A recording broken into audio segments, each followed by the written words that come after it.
Secretary Hagel, Secretary Mabus, Admirals Grenard and Hilardes, Mayor Gray, leaders from across this city and armed forces, to all the outstanding first responders, and most of all, the families whose hearts have been broken. We cannot begin to comprehend your loss. We know that no words we offer today are equal to the magnitude, to the depths of that loss. But we come together as a grateful nation to honor your loved ones, to grieve with you, and to offer, as best we can, some solace and some comfort. On the night that we lost Martin Luther King Jr. to a gunman's bullet, Robert Kennedy stood before a stunned and angry crowd in Indianapolis, and he broke the terrible news. And in the anguish of that moment, he turned to the words of an ancient Greek poet, Aeschylus. Even in our sleep, pain, which we cannot forget, falls drop by drop upon the heart until, in our own despair, against our will, comes wisdom through the awful grace of God. Pain, which cannot forget, drop by drop upon the heart. The tragedy and the pain that brings us here today is extraordinary. It is unique. The lives that were taken from us were unique. The memories their loved ones carry are unique, and they will carry them and endure long after the news cameras are gone.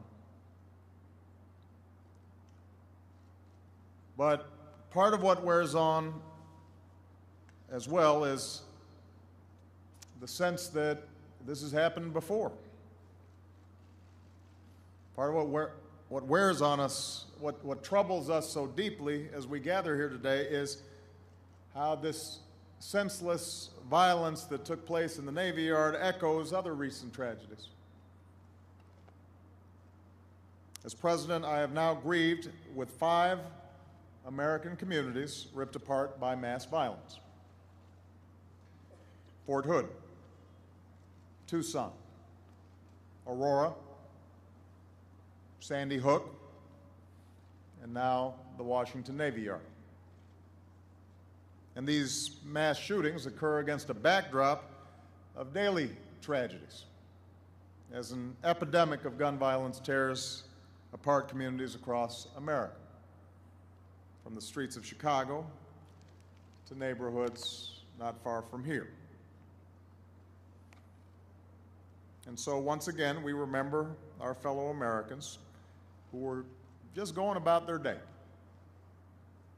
doing their jobs, doing what they loved, in this case, the unheralded work that keeps our country strong and our Navy, the finest fleet in the world, these patriots doing their work that they were so proud of and who've now been taken away from us by unspeakable violence.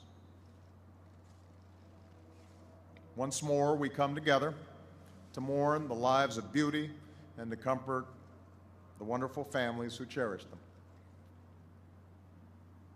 Once more, we pay tribute to all who rush towards the danger, who risk their lives so others might live, and who are in our prayers today, including Officer Scott Williams. Once more, our hearts are broken. Once more, we ask why.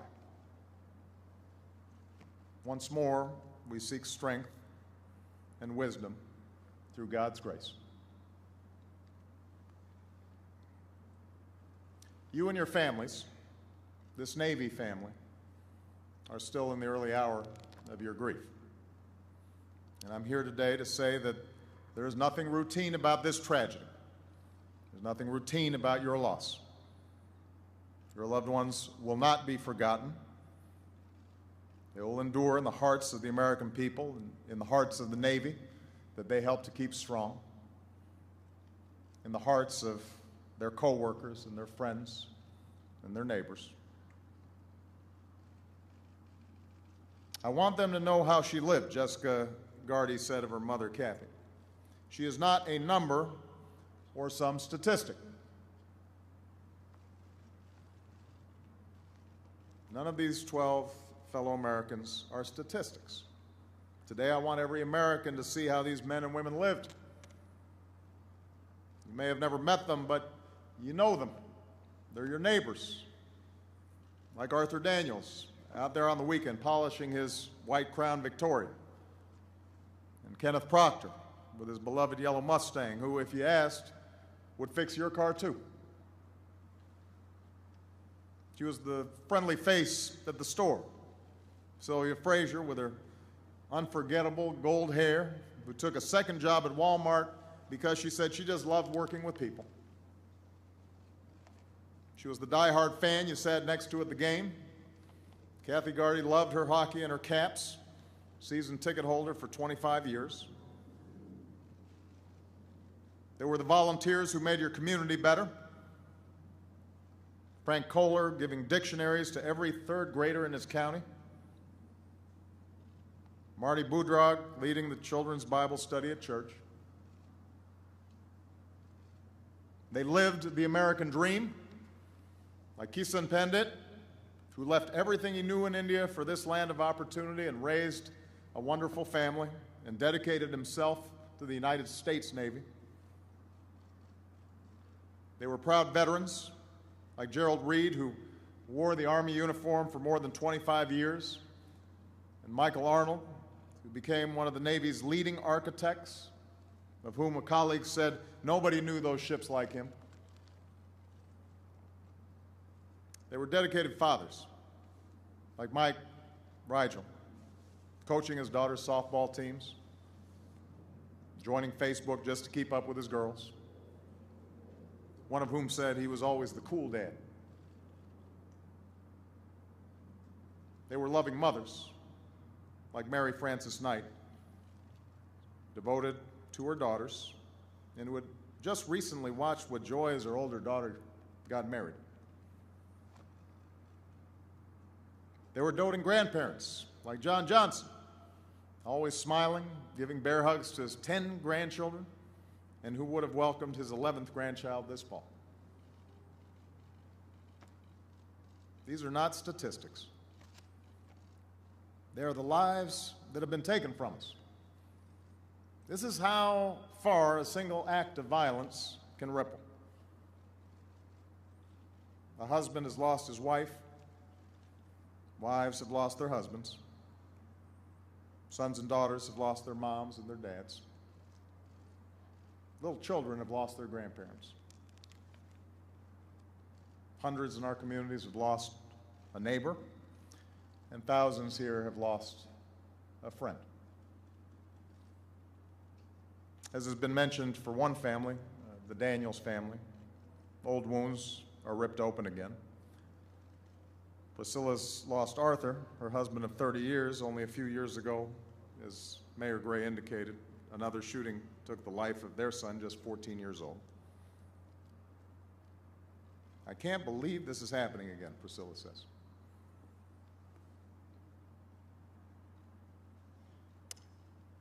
So these families have endured a shattering tragedy. It ought to be a shock to all of us, as a nation and as a people. It ought to obsess us. It ought to lead to some sort of transformation. That's what happened in other countries when they experienced similar tragedies. In the United Kingdom, in Australia, when just a single mass shooting occurred in those countries, they understood that there was nothing ordinary about this kind of carnage. They endured great heartbreak, but they also mobilized and they changed. And mass shootings became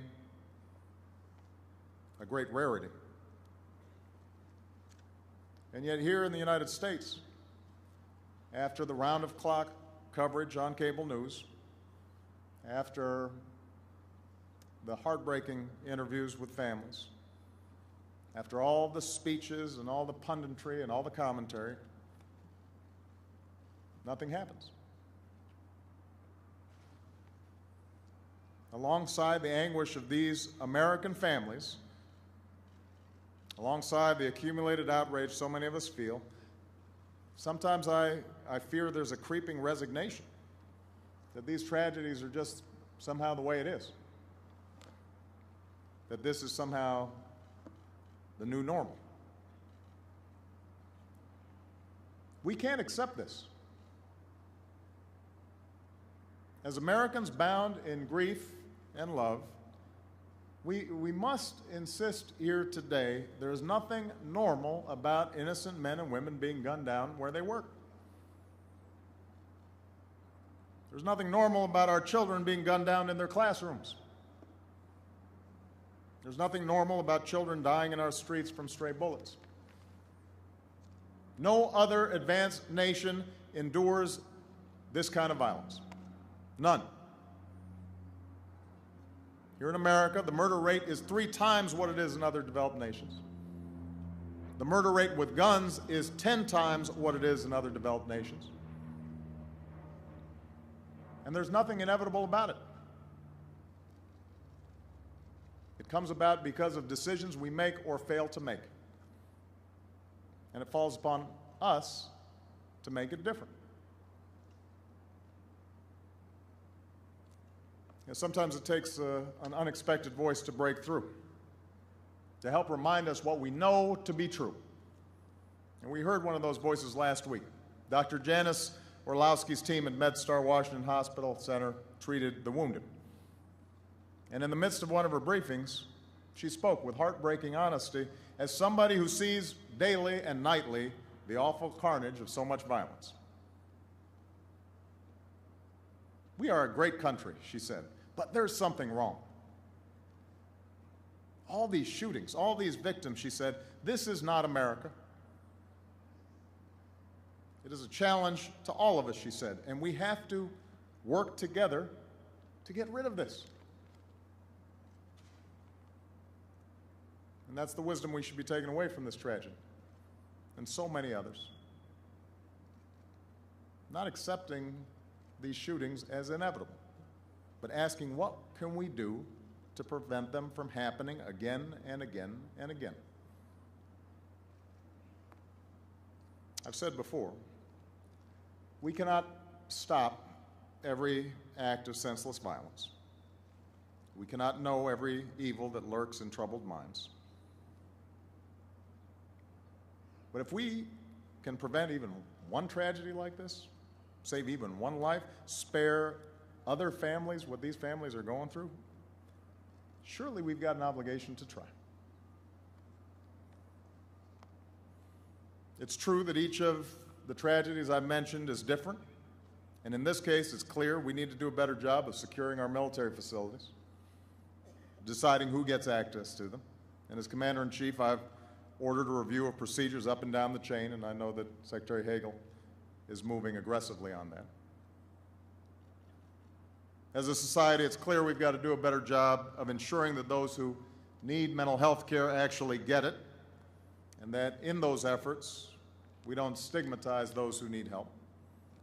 Those things are clear, and we've got to move to address them. But we Americans are not an inherently more violent people than folks in other countries. We're not inherently more prone to mental health problems. The main difference that sets our nation apart, what makes us so susceptible to so many mass shootings, is that we don't do enough, we don't take the basic common sense actions to keep guns out of the hands of criminals and dangerous people. What's different in America is it's easy to get your hands on a gun. And a lot of us know this. But the politics are difficult, as we saw again this spring. And that's sometimes where the resignation comes from, the sense that our politics are frozen and that nothing will change. Well, I cannot accept that.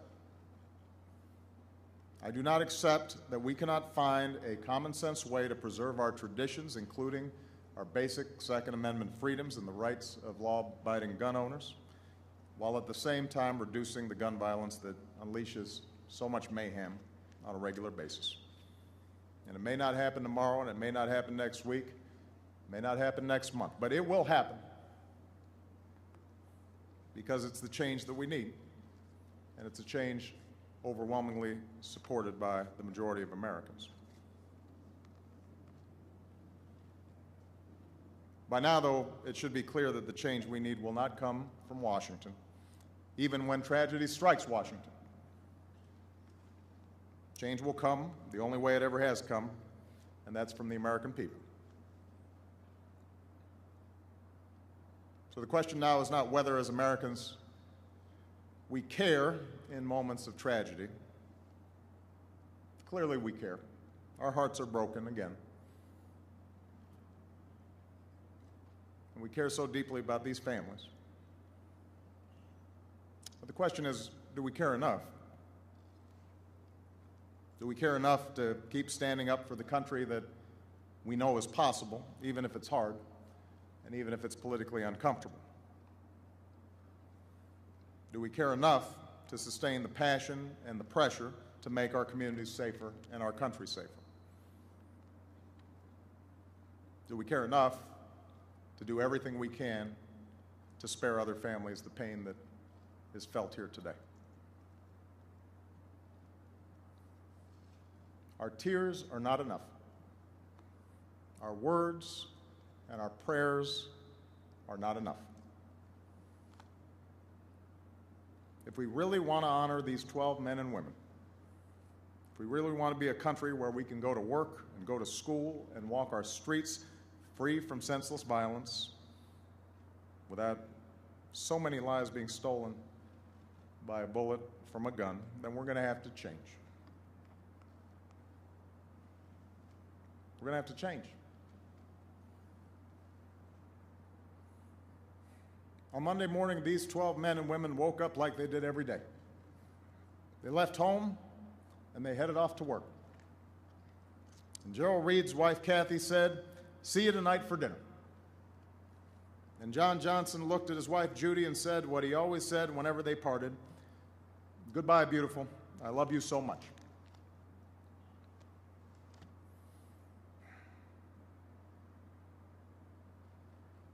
Even in our sleep, pain which cannot forget falls drop by drop upon the heart, until in our own despair, against our will, comes wisdom through the awful grace of God. What Robert Kennedy understood, what Dr. King understood, what all our great leaders have always understood, is that wisdom does not come from tragedy alone or from some sense of resignation in the fallibility of man. Wisdom comes through the recognition that tragedies such as this are not inevitable, and that we possess the ability to act and to change and to spare others the pain that drops upon our hearts. So in our grief, let us seek that grace. Let us find that wisdom, and in doing so, let us truly honor these 12 American patriots. May God hold close the souls taken from us and grant them eternal peace. May He comfort and watch over these families. And may God grant us the strength and wisdom to keep safe our United States of America.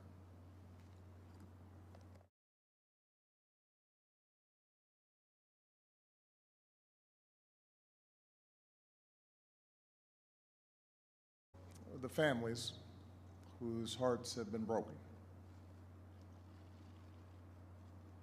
we cannot begin to comprehend your loss. We know that no words we offer today are equal to the magnitude, to the depths of that loss. But we come together as a grateful nation to honor your loved ones, to grieve with you, and to offer, as best we can, some solace and some comfort. On the night that we lost Martin Luther King Jr., Secretary Hagel, Secretary Mavis, Admirals Grenard and Hilardes, Mayor Gray, leaders from across this city and armed forces, to all the outstanding first responders, and most of all, to a gunman's bullet, Robert Kennedy stood before a stunned and angry crowd in Indianapolis, and he broke the terrible news.